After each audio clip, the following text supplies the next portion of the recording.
Folks, welcome to the Prepared Homestead. This is Travis. Thank you all for stopping by to watch. I wanted to, talk about, yes, the last couple of days, election and all that kind of stuff.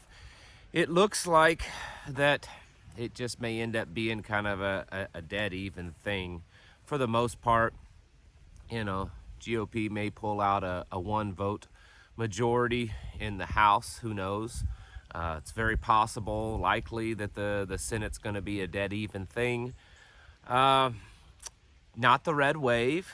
The Democrats are really claiming it more as a victory than anything, and in kind of a way, they're not wrong.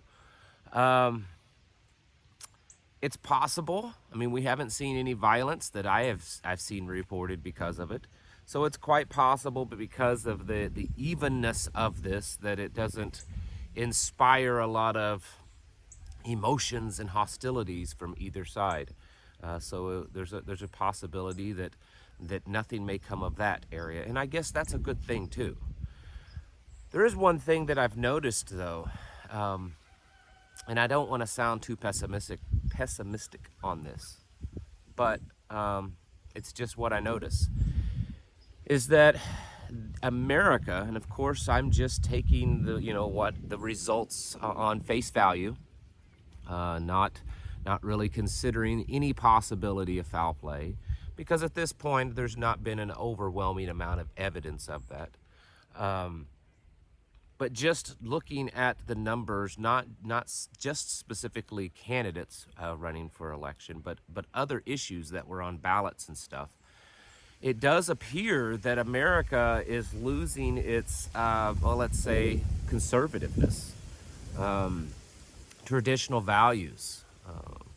Something that many of you, and I've said it before, and I think we've all said it and thought it, we've heard it said many, many times, is that, there's that silent majority. That silent majority that, all we see happen in the political realm and in the media and everything is these just really loud, far left-leaning liberals that are a minority. That's what we hear.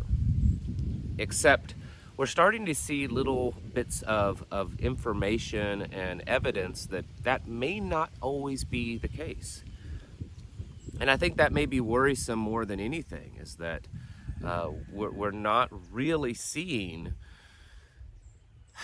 overwhelming evidence that the majority of the country is still super conservative. Now, I will admit, when you look at a map and you break it down by counties or by regions, it certainly shows that the big cities, the East and the West Coast, and the big cities here in the United States throughout the Midwest are the ones that hold most of the more liberal voting groups of people. But there are other things that are quite strange. I want to point out this one. This one's in Montana that I saw, and this was some ballot measure in Montana, and I have no dog in that hunt in Montana, so I don't know the details, exactly. And I do understand that Montana, while once was considered, this small in numbers, population numbers and a lot of, just traditional conservative values, it's changing because, all the wealthy Hollywood people like to move there and cause the prices of real estate to skyrocket because all the millionaires live there. So I get that also. But look at this ballot measure. There was a ballot measure in Montana, and basically it would require life-saving care to be given to a baby at birth. So if you're having a child and you give birth to it and it needs some type of medical care, it would require doctors to give that life-saving care to that infant, even if it was an abortion. So let's say it was what we here call a botched abortion. So they try to do the abortion and it doesn't work. I'm probably going to get in trouble just for using that word on this channel.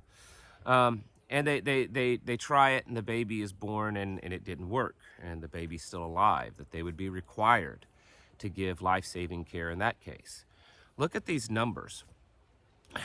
Pretty overwhelming amount of people voted against that. That they did not want to give life-saving care to an infant when it was born. If it was required, if the infant needed it, this newborn baby, this innocent life, if it needed life-saving care, this law would require medical professionals to give that infant, that newborn, life-saving care. This one here just kind of jumped out at me when I saw it. And we've seen other things. I mean, look at Pennsylvania.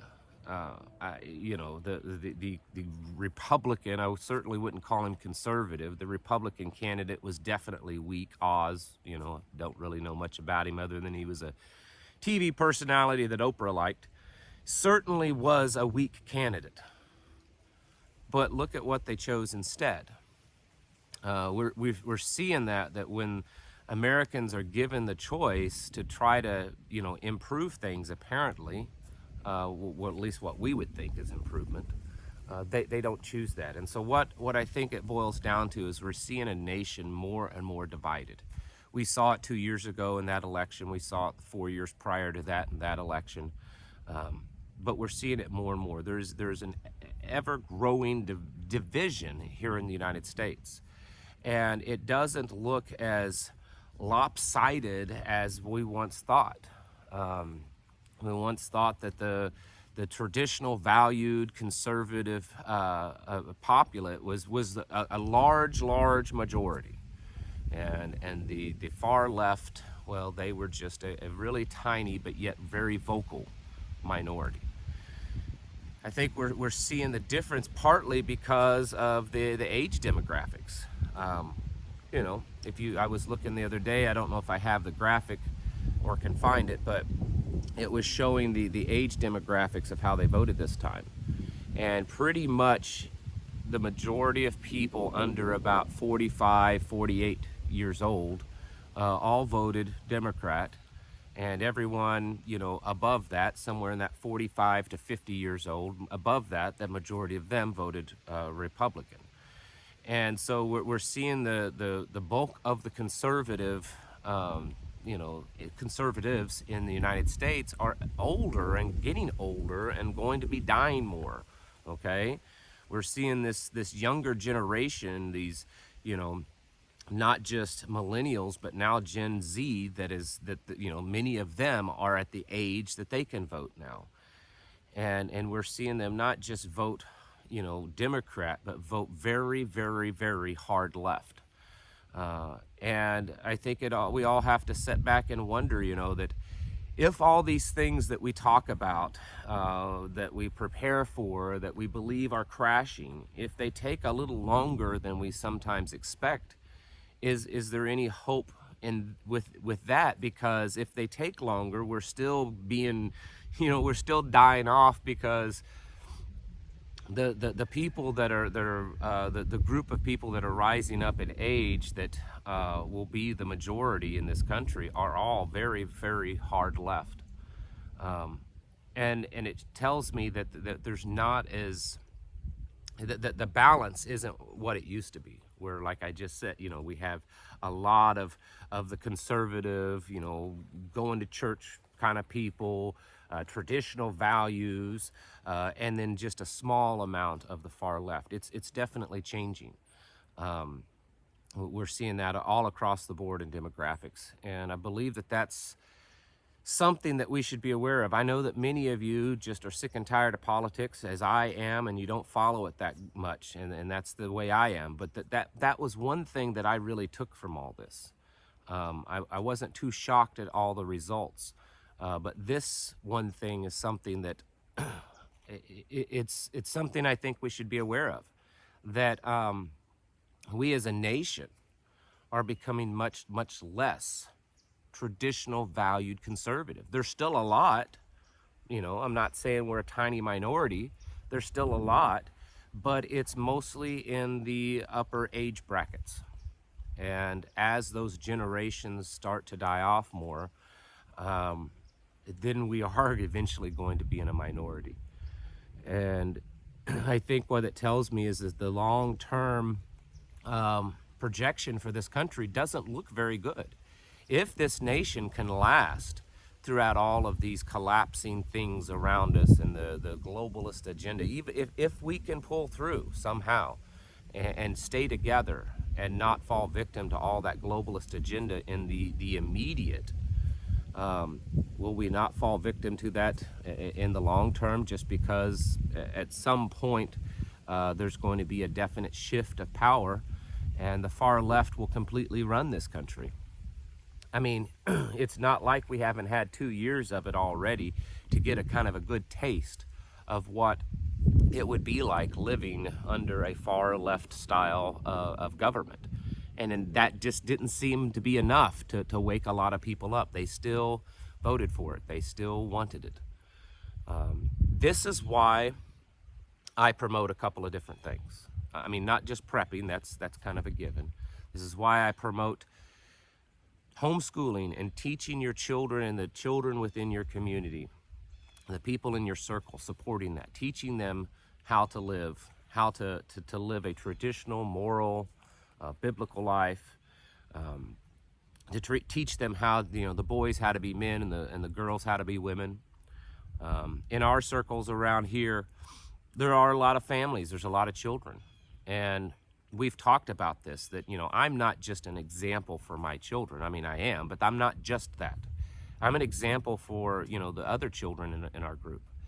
And, there's bonds being built that, my children look to, my boys specifically, my boys look to some of the other men in our group, and they look to them as examples. In fact, I've even said to my boys just recently, I said, you know what? If you want to emulate and to pattern your life after one of these other men in our group, that's fine. You don't have to be like me, these men in our group, they're all worthy and of you pattern your life after. And if that's where you want to, if you see one of them, you like their occupation or like their style better than mine, that's fine, because I know at least that these men in our group are very moral and upstanding men that's I would be proud for my children to be like. And the same way with the ladies. This is why that's important, okay? It's important to have the community. It's important to realize that while we may live in a large nation where we can travel around and we can go to the big cities and we can go back out into the small little communities that many of you live in, our focus needs to be local. That's what I talked about last night, without just repeating that video. We need to focus locally, because it's becoming quite apparent that you and I have absolutely no control over what's being done on a broad scale. There's so much of it. There's so many cases over the last few years of areas that, many of you know of was once a good traditional valued area to live in, places that we, many of you enjoyed certain states or parts of states, and now they've just been taken over. That's why I encourage people to move here. This isn't the only place where I live here in the Ozarks. It's certainly not the only place that a family can live and find traditional values, but it is one of the places. And so I encourage people, and a lot of people disagree with me. No, we need to stay and fight and win back our communities. And well, some of these places, the battle's already been lost. The war's been lost, okay? If you can't continue to live in San Francisco and say, I may be the only conservative left in San Francisco, but I'm gonna stay here and I'm gonna win it back. It's not gonna work that way. Find the places that still retain those traditional values, places that you can, homeschool your kids, and that you can be free to live the lifestyle that supports your belief systems, and live there and support others that do. We do our best here to support local businesses, and even though there are people around here that aren't necessarily in our little inner group, they're still really good traditional valued people. And so we make friends with them, and we build relationships with them, even though they may be a little bit more distant in relationships. Because everything that's happening, I mean, again, biblical, but it's also a real big destruction of of just the traditional value systems that we've all grown up around. We're not seeing that anymore. And we're going to see less and less of that, because we're seeing this wave, to use a term that's been used the last few days a lot. We're seeing this wave take over this nation, and it's not a wave of conservatism or Republicans or even Democrats. We're seeing this wave of very serving worldliness take over our nation, and I don't really think that that's going to change much.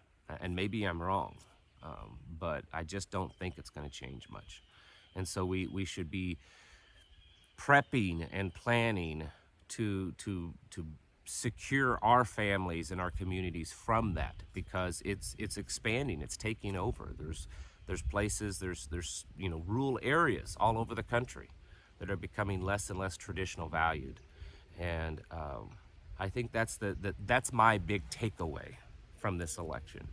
We'll have to wait and see the full outcome and the full reaction to it. There may be none, but there's still a possibility, and we have to be ready for that. Folks, it's time to get your houses in order. Prepare yourselves mentally, physically, and spiritually. Thank you for watching, and I'll catch you in the next video.